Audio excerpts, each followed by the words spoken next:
फातिमा की रानी माँ, प्रभु यीशु की माँ, आसरा तू ही है माँ।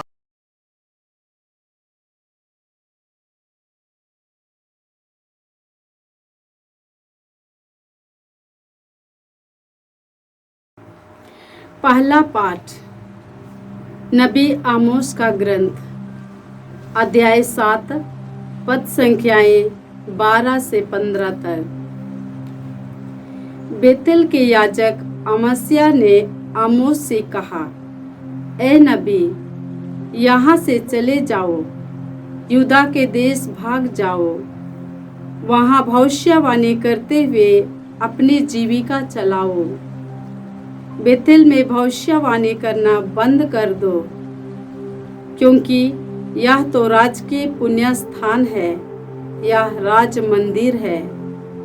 आमोस ने अमस्याह को यह उत्तर दिया, मैं ना तो नबी था और न नबी की संतान, मैं चरवाहा था और गूलर के पेड़ छाटने वाला। मैं झुंड चरा ही रहा था कि प्रभु ने मुझे बुलाया और मुझसे यह कहा, जाओ, मेरी प्रजा इस्राएल के लिए भविष्यवाणी करो। प्रभु की वाणी। ईश्वर को धन्यवाद। वचन अनुवाक्य। हे प्रभु, हम पर दया प्रदर्शित कर और हमें मुक्ति प्रदान कर। हे प्रभु, हम पर दया प्रदर्शित कर और हमें मुक्ति प्रदान कर। प्रभु ईश्वर जो कुछ कहता है, मैं उससे ध्यान से सुनूंगा। वह अपनी प्रजा को शांति का संदेश सुनाता है। जो उस पर श्रद्धा रखते हैं, उसके लिए मुक्ति निकट है। अनुवाक्य। हे प्रभु, हम पर दया प्रदर्शित कर और हमें मुक्ति प्रदान कर। हे प्रभु, हम पर दया प्रदर्शित कर और हमें मुक्ति प्रदान कर। उसकी महिमा हमारे देश में निवास करेगी। दया और सच्चाई, न्याय और शांति, ये एक दूसरे से मिल जाएंगी।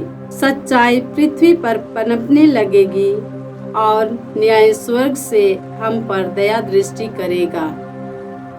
अनुवाक्य। हे प्रभु, हम पर दया प्रदर्शित कर और हमें मुक्ति प्रदान कर। हे प्रभु, हम पर दया प्रदर्शित कर और हमें मुक्ति प्रदान कर। प्रभु हमें सुख शांति प्रदान करेगा और पृथ्वी फल उत्पन्न करेगी। न्याय उसके आगे आगे चलेगा और शांति उसके पीछे पीछे आती रहेगी। अनुवाक्य। हे प्रभु, हम पर दया प्रदर्शित कर और हमें मुक्ति प्रदान कर। हे प्रभु, हम पर दया प्रदर्शित कर और हमें मुक्ति प्रदान कर। दूसरा पाठ एफेसियों के नाम संत पौलुस का पत्र, अध्याय 1, पद संख्याएं 3 से 14 तक। धन्य है हमारे यीशु मसीह का ईश्वर और पिता। उसने मसीह द्वारा हम लोगों को स्वर्ग के हर प्रकार के आध्यात्मिक वरदान प्रदान किए हैं। उसने संसार की सृष्टि से पहले मसीह में हमको चुन लिया था, जिससे हम मसीह से संयुक्त होकर उसकी दृष्टि में पवित्र तथा निष्कलंक बन जाएं। उसने प्रेम से प्रेरित होकर पहले से निर्धारित किया था कि हम यीशु मसीह द्वारा उसके दत्तक पुत्र बन जाएंगे। इस प्रकार उसने अपनी मंगलमय इच्छा के अनुसार अपने अनुग्रह की महिमा प्रकट की है। वह अनुग्रह हमें उसके प्रिय पुत्र द्वारा मिल गया है, जो अपने रक्त द्वारा हमें मुक्ति अर्थात अपराधों की क्षमा दिलाते हैं। यह ईश्वर की अपार कृपा का परिणाम है, जिसके द्वारा वह हमें प्रज्ञा तथा बुद्धि प्रदान करता रहता है।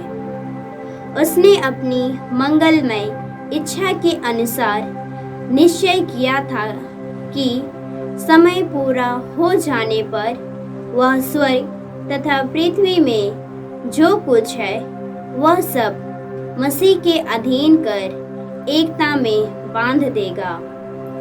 उसने अपने संकल्प का यह रहस्य हम पर प्रकट किया है। ईश्वर सब बातों में अपने मन की योजना पूरी करता है। उसके अनुसार उसने निर्धारित किया था कि हम मसीह द्वारा बुलाए जाएं और हम लोगों के कारण उसकी महिमा की स्तुति हो। हम लोगों ने तो सबसे पहले मसीह पर भरोसा रखा था। आप लोगों ने भी सत्य का वचन, अपनी मुक्ति का सुसमाचार सुन लेने के बाद मसीह में विश्वास किया और आप पर उस पवित्र आत्मा की मुहर लग गई है जिसकी प्रतिज्ञा की गई थी। वह हमारी विरासत का आश्वासन है और ईश्वर की प्रजा की मुक्ति की तैयारी, जिससे उसकी महिमा की स्तुति हो। यह प्रभु की वाणी है। ईश्वर को धन्यवाद। प्रभु आप लोगों के साथ हो और आपकी आत्मा के साथ। संत मार्कुस के अनुसार पवित्र सुसमाचार। हे प्रभु तेरी महिमा हो। अध्याय 6 और संख्याएं 7 से 13 तक। यीशु 12 को अपने पास बुलाकर और उन्हें अबदूतों पर अधिकार देकर 2-2 करके भेजने लगे। यीशु ने आदेश दिया कि वे लाठी के सिवा रास्ते के लिए कुछ भी नहीं ले जाए, न रोटी, न झोली, न फेटे में पैसा। वे पैरों में चप्पल बांधे और 2 कुर्ते नहीं पहने। उन्होंने उनसे कहा, जिस घर में ठहरने जाओ, नगर से विदा होने तक वहीं रहो। यदि किसी स्थान पर लोग तुम्हारा स्वागत न करें और तुम्हारी बातें न सुने, तो वहां से निकलकर उन्हें चेतावनी देने के लिए अपने पैरों की धूल झाड़ डालो। वे चले गए। उन्होंने लोगों को पश्चाताप का उपदेश दिया, बहुत से अबदूतों को निकाला और बहुत से रोगियों पर तेल लगाकर उन्हें चंगा किया। प्रभु का सुसमाचार। हे क्रिस्त तेरी स्तुति हो। जय यीशु क्रिस्त में प्रिय भाई और बहनों, आज का पहला पाठ नबी आमोस के ग्रंथ से हैं। अध्याय 7 पद संख्याएं 12 से 15 तक। इसमें हमने सुना कि बेतेल के याजक ने आमोस का तिरस्कार किया। बेतेल के याजक अमस्याह ने आमोस से इस प्रकार कहा, ऐ नबी, यहाँ से चले जाओ, यूदा के देश भाग जाओ, वहाँ भविष्यवाणी करते हुए अपनी जीविका चलाओ।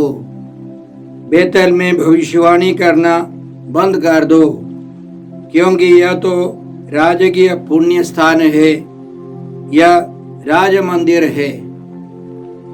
उस महान नबी का तिरस्कार हो गया। तो नबी ने, आमोस ने इस प्रकार जवाब दिया, मैं न तो नबी था और न नबी की संतान। मैं चरवाहा था और गूलर के पेड़ छाटने वाला। मैं झुंड चरा ही रहा था कि प्रभु ने मुझे बुलाया और मुझसे यह कहा, जाओ, मेरी प्रजा इस्राएल के लिए भविष्यवाणी करो। नबी यूदा देश में रहने वाला था और ईश्वर ने उसको उत्तरी देश इस्राएल भेजा, क्योंकि वहाँ बहुत सारे लोग अंधविश्वास अविश्वास में थे। राजा ने नकली मंदिर बनवाए थे और पूजा स्थान बनवाया था, इसलिए लोग अन्य देव देवताओं के पीछे जाने लगे। और नबी ने जाकर भविष्यवाणी की, यदि आप लोग ईश्वर की बातें नहीं मानेंगे, ईश्वर का प्रकोप आप पर पड़ेगा, यह देश उखाड़ दिया जाएगा, इसको विदेशी लोग आकर बर्बाद करेंगे। लेकिन उन्होंने विश्वास नहीं किया। इसलिए नबी आमोस ने उस याजक अमस्या के विरुद्ध यह बताया, तुम्हारी पत्नी यहाँ नगर वधू बन जाएगी, तुम्हारे पुत्र पुत्रियां तलवार के घाट उतार दिए जाएंगे और तुम्हारी भूमि जरीब द्वारा बांट दी जाएगी। तुम स्वयं एक अपवित्र देश में मरोगे और इस्राएल अपने देश से निर्वासित किया जाएगा। वास्तव में नबी आमोस की बात उन्होंने इस्राएल के लोगों ने स्वीकार नहीं किया और 722 ईसा पूर्व 722 में असुर के राजा और सैनिकों ने आकर उनको हरा दिया, उनको लूट लिया और सबों को बिखेर दिया। सारे 10 गोत्र के लोग बर्बाद हो गए।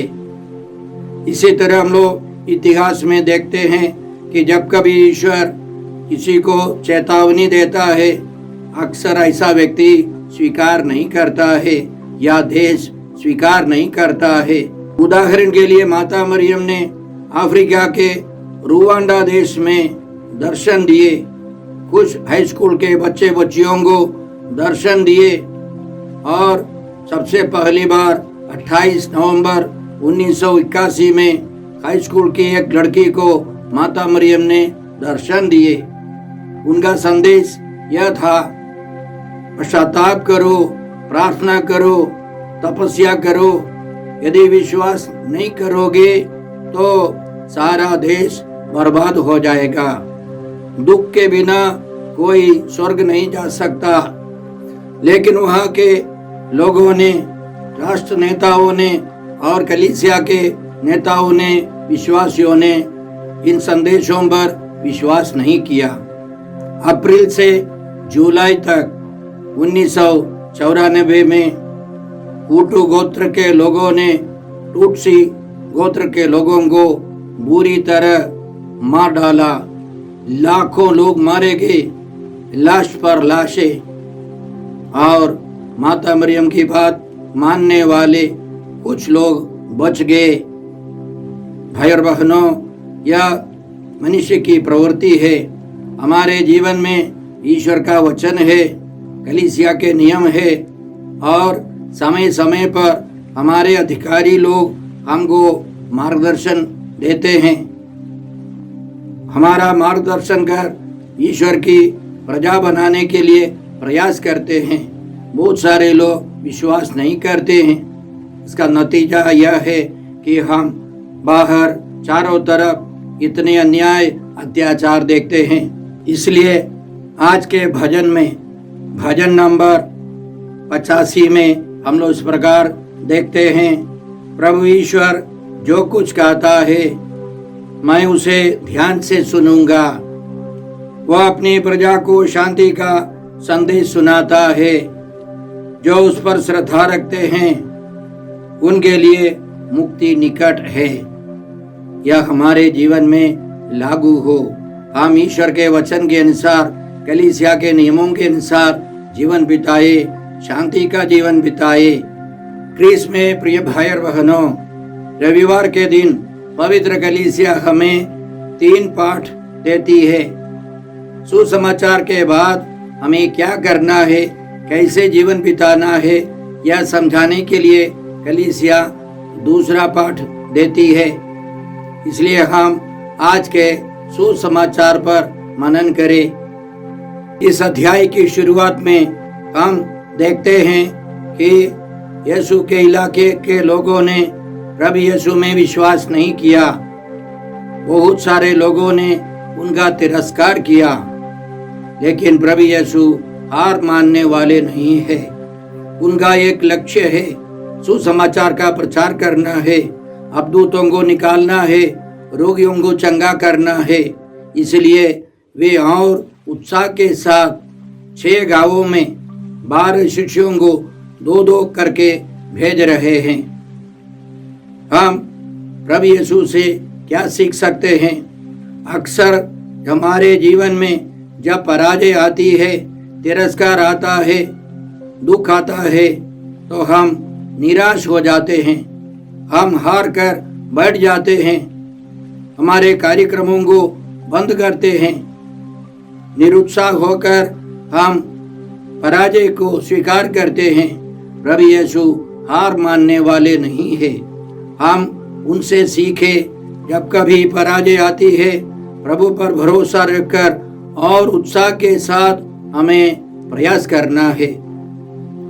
आगे हम पढ़ते हैं कि प्रभु यीशु ने बहुत कठोर तरीके से उनके शिष्यों को भेजा।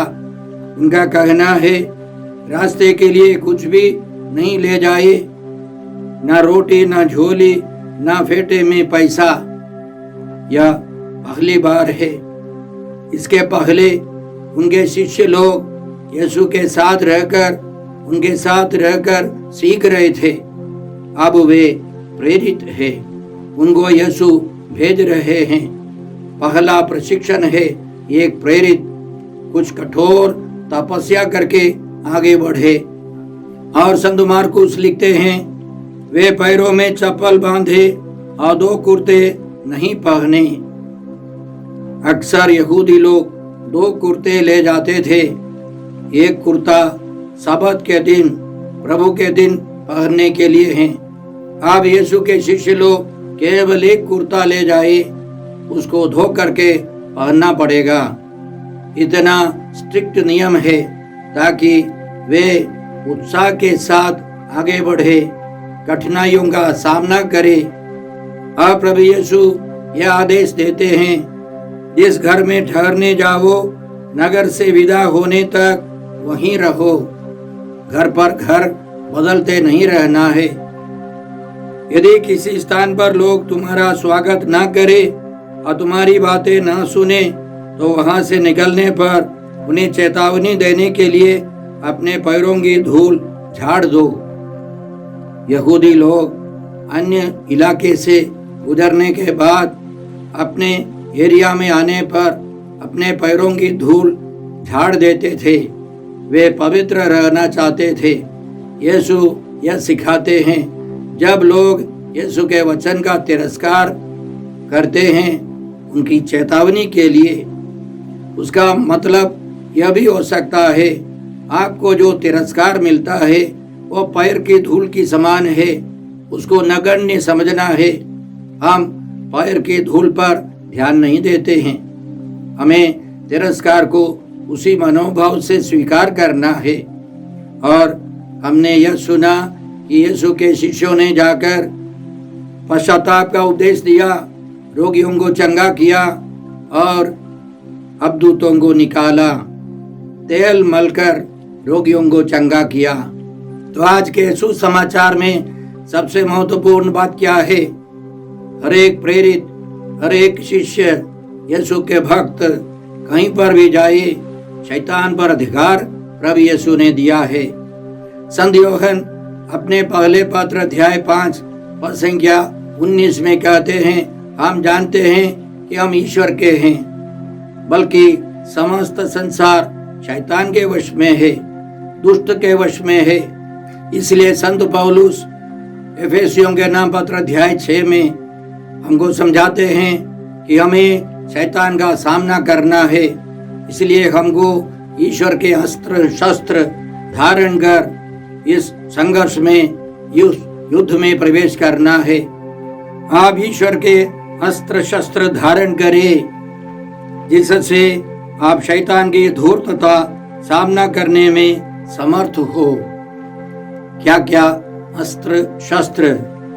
आगे वे कहते हैं, आप सत्य का कमरबंद कसकर धार्मिकता का कवच धारण कर और शांति सुसमाचार के उत्साह के जूते पहनकर खड़े हों। साथ ही विश्वास की ढाल धारण किए रहे, उससे आप दुष्ट के सब अग्निमय बाण बुझा सकेंगे। इसके अतिरिक्त मुक्ति का टोप पहन ले और आत्मा की तलवार अर्थात ईश्वर का वचन ग्रहण करें। आप लोग हर समय आत्मा में सब प्रकार की प्रार्थना तथा निवेदन करते रहें। ये सब ईश्वर के अस्त्र शस्त्र हैं, तभी हम शैतान को हरा सकते हैं।